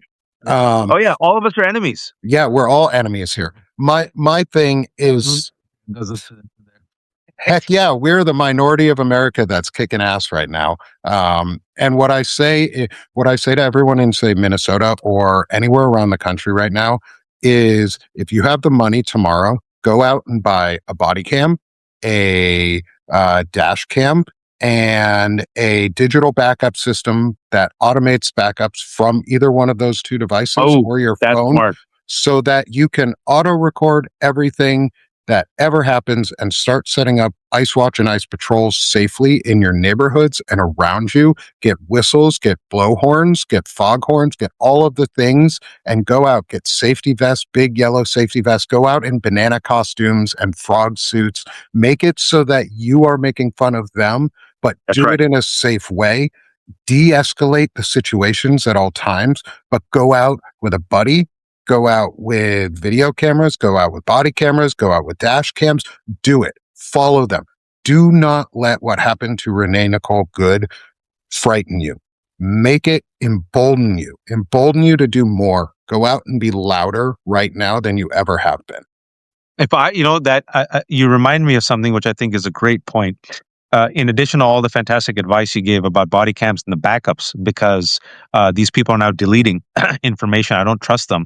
So you want it to be stored and you want it to be live streamed so there's some record of it. But also the strength of a frog costume, a unicorn costume, silly hair, makeup, wigs. It makes it very, very hard for the regime to sell the narrative that these are violent insurrectionists when there is a giant frog filming them getting tear gassed. I know it sounds silly, folks. It's extremely effective. It's what worked in Portland, and it will make a lot of people be horrified. Like, that was a silly person in a frog costume that you beat up. How can that be an insurrectionist, right? And they've also lost Joe Rogan temporarily. He's a piece of shit, but still, this is extremely unpopular. They do not have the numbers, folks. They don't have the numbers. And to your point, Nick, about all us three of us being the enemies, the Muslim and Jews here, the late. I love this. I love this quote, this video that was on Status Coup from 5 minutes ago. There's a Mexican dude in a car, and one of the journalists he stops. He says, "I want to talk to you," and he says, Mexico all day. F Trump. F his wife. Mexicans and Native Americans and blacks, we belong here. And then a Minneapolis resident waves the Mexican flag. I love that. That's awesome. I love that. Can you imagine a frog with a Mexican flag? This is what we need. We need joyful resistance. And it's very tough, Lev, like you said, is because when people see their communities being terrorized, when they see moms getting murdered, naturally, we're human beings. We respond. But this is what happens in Nazi regimes, right? They want you to respond so that they can say, wait for it, one of ours, all of yours. Lev, it's late. Nick, it's late. Lev, I'll let you get the final word for yourself and shamelessly promote yourself, sir. Well, folks, it's late, but it's only getting started in Minnesota. We're watching. I want to say a prayer for everybody out there to stay safe. Those of you that are in Minnesota, stay safe, like Nick said, but stay loud. Don't let them scare you. That's their tactics. We just got to keep making sure that we get our voices heard, and funnel our energy, funnel our anger into the right motion, and don't let them like Mayor Frey said, don't let them trap you. Don't fall for the trap, because that's exactly what they're waiting for. They're waiting for that one thing to file an insurrection and install martial law. So, folks, if you can, you know where we are. Substack is our home. Subscribers, we have no paywalls. We are here to be able to give you that. But the most important thing is if you can become paid subscribers, because the algorithms, the information, you want to make sure if you believe in what Waj is doing here, what Nick is doing here, what Ellie's doing, what I'm doing, and you want our information, the best way you could support us, the best way you could help us is commenting, sharing, subscribing, but becoming a paid subscriber also not only helps the algorithm, but helps feeds the kids, pay the lights, and a lot of things. So, folks, we love you, because for all of you, there's over 3,000 people, 12 o'clock at night. You know what that says? It says you care and you are involved. And, we are with you if you're with us. So, No, thank you all, and subscribe to Lev. He gets great scoops, and a lot of people said, Lev. I'll say this before I let you go. They say, "Why do you talk to Lev?" I've lost, I think, potentially a friendship with someone who I won't know, who I really respected, because she's just so pissed off that I talked to Lev, and I'm like, man, like. I've been talking to him since the summer. If he says things I disagree with, or he ends up being a psychopath, I'm not gonna sit there and elevate him. But so far, from what I've seen in my talking to him, like at least once a week for the past 6 months, when he comes in with a scoop and he says, "Waj, I'm ready to go live with it," that scoop turns out to be 100%. So far, he's batting 1,000. He's been fair to me. I've been fair to him. I know he's done horrific things. I know all the horrible things he's done. Lev knows all the horrible things he's done. He's admitted all the horrible things he's done. I say, man, if you would have told me a year ago I'd be talking to Lev, I'm like, that, pardon me, Lev, that piece of shit, hell no. F him and all these other Trump cronies. But at the same time, he's also gone to jail. He's also been betrayed by the Trump administration. He's you're still on a supervised release, right, Lev? yeah, still super. Yeah, so I have to have some faith in people, and we need a broad tent and coalition without, of course, compromising our values and ethics to take on a fascist regime. So far, all I'll say is I can only judge a person by their actions and intentions. I'm not God. I don't know what's in Nick's heart. He doesn't know what's in my heart. I don't know what's in Lev's heart. But so far, he's done everything in his power to call out Trump, bring out the receipts. He has wild stories. Like randomly, he'll be like, "Oh yeah, Maduro. Should I tell you the time I talked to him?" Like, what the? Who are you, Lev? How do you know all these horrible people? And then he says, "I was part of the cult." And then he admits it. He goes, "I was part of the cult." So people are then out of the cult, and who are trying their best to make amends. I'm perfectly fine with it. And then someone will say, "What about Michael Cohen?"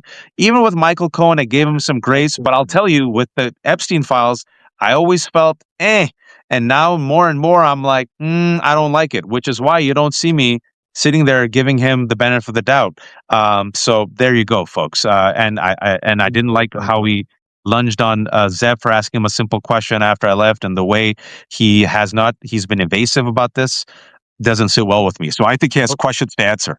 Well, Waj, I mean, I'm sorry to interrupt you, and I appreciate your kind words, and I agree with you. And people could judge everybody for themselves about what we do, because together we are trying to save our democracy. We're not putting on a show. We're not here to do some quiet merit. We're here to unite for humanity. But speaking about Michael Cohen for a second, and I want to, and a lot of people make excuses like we're giving them a chance. No, let's stop for a second. I really wasn't. And I'm really serious about everybody out there. And I want you for a second to think. We have right now the DOJ dropped Epstein documents. We have evidence they came in. Yes, it's only 1%. Babe, Olivia's up. Yes, it's only 1%. Yes, it's only not all the evidence, and they're playing games and everything. But in the evidence, we see a document from the DOJ where it says in black and white, where it's talking about Michael Cohen has told his attorneys in 2019 that he has information, not regular information, but information that would warrant to request Rule 35, which is basically to get out of jail free. And he says it plainly in black and white that his attorneys say that Michael Cohen has information about Epstein and about Donald Trump, that he's heard information. So I mean, I don't know what we're talking about. If that came out and it said Donald Trump's name on it, or it said Steve Bannon's name on it, or it said any Republican, what are we sitting here and talking about? Michael Cohen has to answer. What does he know? What was the information he was going? And that's it. It's simple as that. And it's And I have not. to have the courage. And Lev, like I said, I have to have the courage in my conviction that I said a long time ago, and I have to stand by it. That before anyone who comes out, whether it's Democrat, Republican, academics, philanthropists, people I respect, if it's shown that they partied with Epstein, they have questions to answer. I'll give you all one example. Noam Chomsky.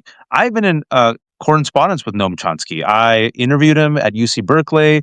I did another interview with him later. You know, he's always been very gracious and kind to me. I've respected a lot of his views. And then I saw him partying with Epstein. Inexcusable. He has questions to answer, right? I used to like Woody Allen movies, some fantastic movies. And then you find out, he might have raped his daughter and he married his adopted daughter and he's partying with Epstein. Okay, great. He made Annie Hall, fantastic movie, but I don't want to support a pedophile. Bill Clinton, so far it seems like he hasn't done anything, but you know what? Got questions to answer, Bill Clinton. If you have nothing to hide, you have nothing to lose. If I was Bill Clinton, I said this to Lev, what I would do is the following. You want to ask me questions? Great. Let's bring around Donald Trump. Me and Trump at the same time. I'll bring all my evidence. I have nothing to hide. If I wanted to save the country, that's what I would do if I was Bill Clinton. So my take on that with Michael Cohen is, bro, I don't trust the way you've been dealing with people, the way you flipped out on Zev, the way you were mean against Ellie, the way you're telling people to F off. These are like, no one's trying to be an asshole or insinuate anything, but the fact you're so evasive on Epstein and now we have that email, you got to answer questions. Same thing with Michael Wolff, Nick and Lev. I'm the one that brought him on Substack Live. He's like, this is the greatest thing ever. Did 2 interviews with him. Then it came out that he was coaching Epstein. And I sent him an email. I said, bro, you got to come on. Let's talk about it. Haven't heard from him since, Nick. Well, I'm kind of glad you haven't heard from Michael Wolff since. It seems like Michael's not a good name to have right now. So I'm sorry if your name's Michael, but we got 2 really bad ones, or semi-bad ones. I don't know yet. One is pretty bad. The other is maybe. And I'll let you figure out which one you want of those 2. I think Cohen has to come clean, whatever it is. If he doesn't know any more and he is really telling the truth, then too fucking bad that you're going to have a headache for a couple of months until all the evidence comes out and people are going to pester you over and over and over and over and over and over fucking again until ad nauseum. But that's why I want to, and I apologize for interrupting, but that's Cohen. No good. He plays a game saying, let all the evidence come out. What evidence are we waiting that's supposed to come out and say, well, pictures of Cohen and a picture with some underage girls? No, the evidence came out. This is a deal we got, but we're getting evidence. And right now we have evidence that contradicts. I mean, Michael Cohen's coming out saying he's never heard of Epstein. He's been with Trump for 14 years. I mean, he doesn't know what's going on. He doesn't know what's happening. And right. Go ahead. I'm sorry. Or that the sale of the Palm Beach mansion wasn't to a Russian oligarch, and that Russian oligarch's daughter lived in the mansion, even though there was no records of anyone ever living in the mansion while it was owned by them, and that it was at a super inflated price, and he led that sale, yet he doesn't know that went to a Russian oligarch or went through Russian money laundering, and like very clearly that it was. I'm an interrogator, or I was an interrogator at one point in my life, and you learn to ask a couple simple questions of who, what, when, where, why, and how. And when the first question is answered in a lie, and then you keep asking secondary questions, and they all go down the same rabbit hole of, I don't want to talk about it. Wait till more comes out. They're lying to you. And Did you see today what happened at the Joe Walsh? oh yeah, I was listening while you guys were doing that on both. I had both streams up at once. Why? Did you see what happened? I was talking to either Ken or I was talking to Allison, and someone came on and said, "Holy crap, Michael Cohen just blew up on Joe Walsh." And of course, I got 800 kids, and I'm doing another interview. Yeah. But that comment stuck in my head. So someone from the left hook saw both. I don't know anything else other than what she said. Let me give you guys a little quick because I think this is important because so we were with Zev, Dean, and Ellie. We were doing a special whatever. I'm sorry, but the show was called the sub live whatever. And we were doing a special about Michael Cohen and what the letters coming out and also other. And all of a sudden, Michael Cohen goes live simultaneously with Joe Walsh. Okay. And we start getting people in the comment area that are coming in and saying that Michael Cohen is saying this is all lies, that everything Ellie and you are saying like are lies and everything. I said, wait a second. I said, really?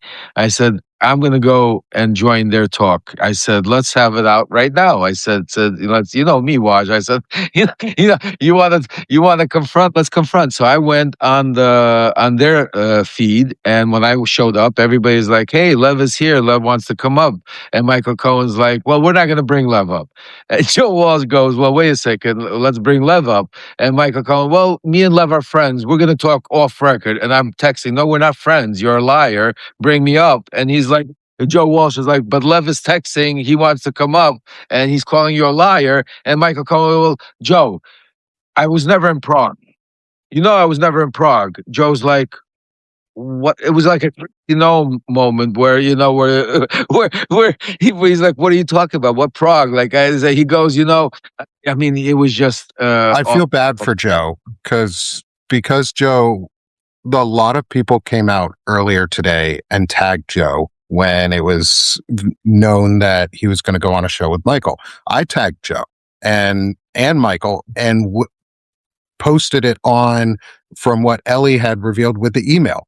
And I was like, hey, Joe, are you going to ask Michael about this on the show? Because basically I would, if I were you, like I wouldn't put him on there unless I was going to ask that question. And if he's not going to answer it, I would end the interview. I would be like, hey, sorry, I'm gone. Like, no, thanks. I don't want to be here with a liar and someone who's protecting pedophiles, and end the discussion. Like, that's all you have to do and all you have to say, and just leave. You don't have to be mean about it to him. You can just tell people the truth.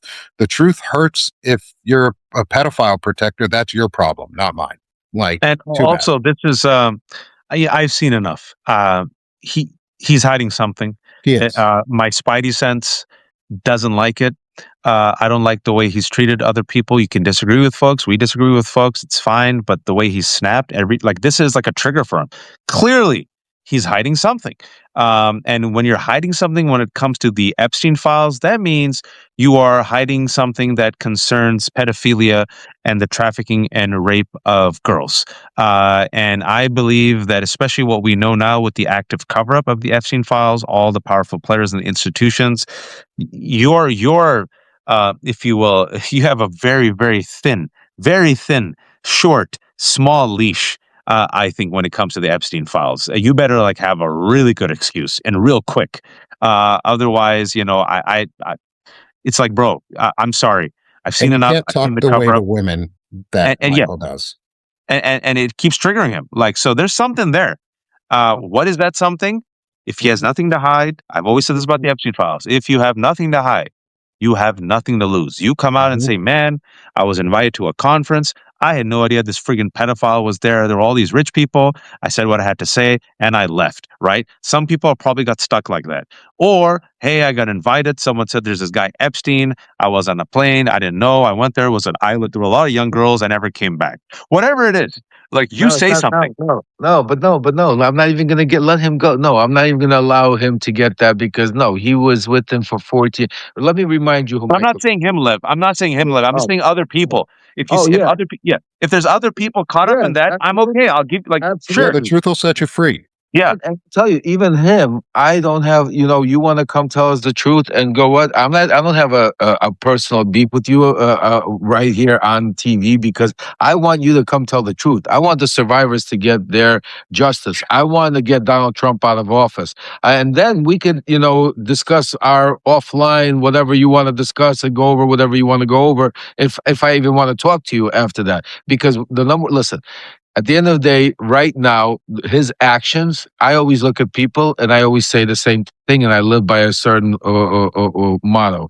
Watch what people do, not what they say. Okay, Michael Cohen does a lot of things, but the things that he did today, especially after he had the opportunity, he could have said, "You know what? Okay, let's do a live, Lev. Let's all of us. Let's get this out. Ellie, come on, Zev, whatever. Let's." No, he continued to deflect. He continued to call this lies. He continued to call this fabrication. He continued to even lie and make up stories about this Rule 35 that he was talking about some a case that doesn't even exist. And if it's the case that we're talking about, it's called Katie Johnson Wash.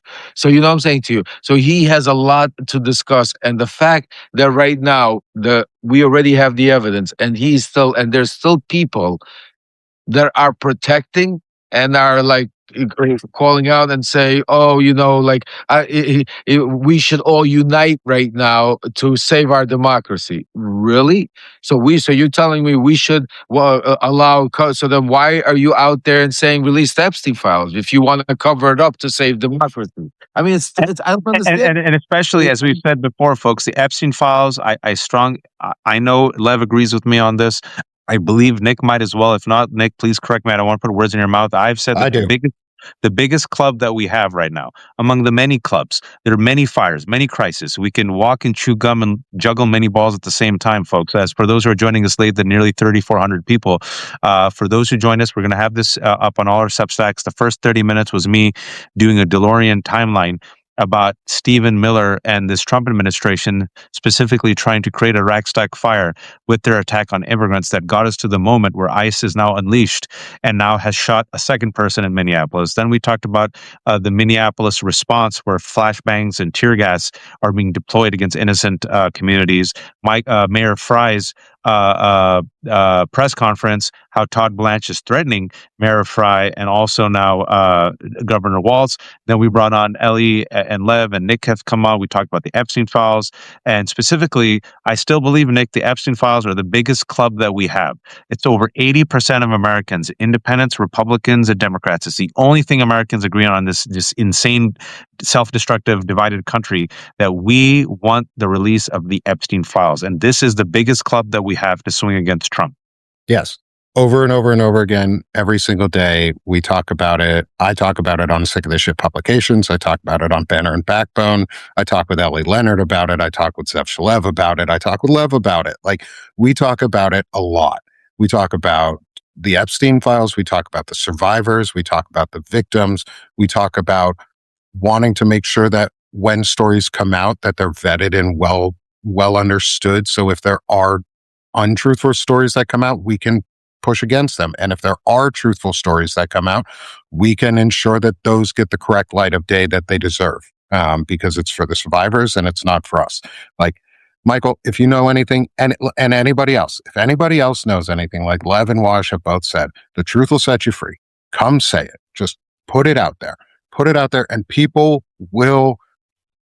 If you weren't one of the main perpetrators, people will probably give you some grace at this point in time and say, thank you for ending this, because we have to end it, because the country cannot be run by pedophiles. We cannot have criminals running our nation and then invading others saying, oh, look at the pedophiles and terrorists around the world. We're going to stop them, but not here at home. 80% of Americans hate pedophiles. Which is good. Which is something. Yeah, which is good. I'm proud of that. I'm super proud to hear that. Yes, but what about the 20% of you people? Come on. We can't win the 20. Lev, we'll finish it up and we'll go. Yeah. Yeah, like Ellie said, Michael Cohen could be a hero. Michael Cohen could come out right now and say what he knows, and and not wait until this is released and that's released. To make a long story short, I'm speaking to Congress people to subpoena Michael Cohen. because that piece of paper is very serious, because that's not just him saying to on a news radio show or on Substack Live. He had his lawyers while he was in prison asked to go say that he had evidence that would be a criminal evidence to be able to get off and get Rule 35. So I'm going to be pushing Rokana, Massey, and everybody else, subpoena just like you are. So what does Michael Coe, what did he know in 2019? What is that evidence? Put it down under oath. Let's get it down and let's move on. We have the evidence, folks. It's in there. The Epstein files drop. Let's not, there's a thing called secrets. God's giving us, Lifting the veil. exactly. Let's not let pass it by. Right now we have this. What we're still going after, Trump and everything. But right now we have somebody that might have certain information. Let's bring him in. Let's ask him. What did you mean by that? What is the information you had? And go on. Let's move on to the next one and keep going. Let's go, folks. It's easy. My bad. Zev's here also. We're ending. I had no idea Zev was here, man. My bad. I'm sorry. Or else we would have brought in Zev. But Zev Shalev also has done fantastic reporting on the Epstein files. He's been following the money trail for a while, and apparently, he inadvertently kickstarted all this by asking a very benign, I think, fair question of Michael. And this was right after I had left, and then apparently he blew up on Michael blew up on him. So sorry, Zev, I didn't know you were here, man. Or else I would have brought you in. Nick, shamelessly promote yourself. You can find me at Sick of the Shit Publications. Thank you, Waj, for inviting me on to come talk about this stuff and make sure people know. Lev, it's always good to see you. But yeah, find me at Sick of the Shit Publications and find me at bannerandbackbone.com. There's some really cool stuff we're working on in the background to help the community and help creators. And you're going to be seeing a lot of me, as always, hopefully seeing a lot with me with Lev in the future. In the near future, hopefully. And so keep an eye out. We got a lot of great things rolling. I appreciate, especially Ellie, Nick, Lev, Zev, others being here and joining us. I just joined on because I was really horrified by what I'm watching right now, and I hope I'm wrong, folks. And I get no. I really mean this. There's no. Whenever people say, "Oh, Waj, I told you so," I know there's none. No joy. I want to be wrong. If I'm wrong, we all sleep. We all, I'll go find something else to do. I've done many jobs in my life. All right. I'll write a novel. I've always wanted to write. I started as a playwright. My play's right there. That's awesome. Yeah, that was my published play by McSweeney's, and then I wrote a memoir. I've always wanted to write a screenplay, so I'll go do that. But right now we're gonna have to talk about that someday when this is all done. I've had an interesting life because I've got music that's composed, and I have scores in my closet. See that? With all these things that we want to do, and inshallah, one day we will get to do it. But right now, the moment calls on some of us to do what we can with the limited time and efforts and talents that we have is try to fight back against this authoritarian regime. So I am really worried that we don't have months and we don't have weeks. It's escalating. They're getting desperate. They're getting violent. And we need all hands on deck. And if anyone is watching right now, if you have people in the dark, share this with them. Share this with them. Wake people up right now. There's about 3,500 people watching at 12:26 a.m. Eastern Time. Thank you all. For those who joined us late, real quick, I'll let you know that I started off just giving a recap of what's happening right now in Minneapolis, gave a DeLorean timeline of how we got here, did my best to bring all the facts about why we should expect them to try to do a rack stack fire and invoke the Insurrection Act, my thesis as to why we should be eyes wide open for potential martial law. Ellie and Lev came on. They gave their thoughts. Lev has heard from his sources saying they're chomping at the bits right now, drooling, looking at what's happened in Minneapolis. They desperately want a crisis. They want a rack stack fire. They want to crack heads. Todd Blanche literally threatens Mayor Fry, uses all the words, terrorism, insurrection. Folks, if you think we're crazy, trust the evidence of your eyes and your ears. Nick and Ellie and Lev then came on and we talked about the Epstein files and specifically Michael Cohen, who has questions he has to answer. And then Zev was here, but I saw him late. So folks, thank you all. This is The Left Hook. No paywalls. Everything's free. I have a terrible capitalist special. It's 25% off for the month of January forever. $3.75. thelefthhook.substack.com/special. Nick Paro, go subscribe to him. Ellie, subscribe. Zev, subscribe. Lev, subscribe. I hate saying this, but this is how the algorithm works. If you don't have the money, there's no paywalls. At least subscribe, folks, and share the content. For those who joined us late, this will be up on my Substack, Ellie Substack, Nick Substack, and Lev Substack. in about 20, 25 minutes. We'll publish it. Thank you all. Take care. Sleep well. Eyes wide open. All hands on deck. And please, oh, please don't be a fascist. Take care, everyone. Rest up.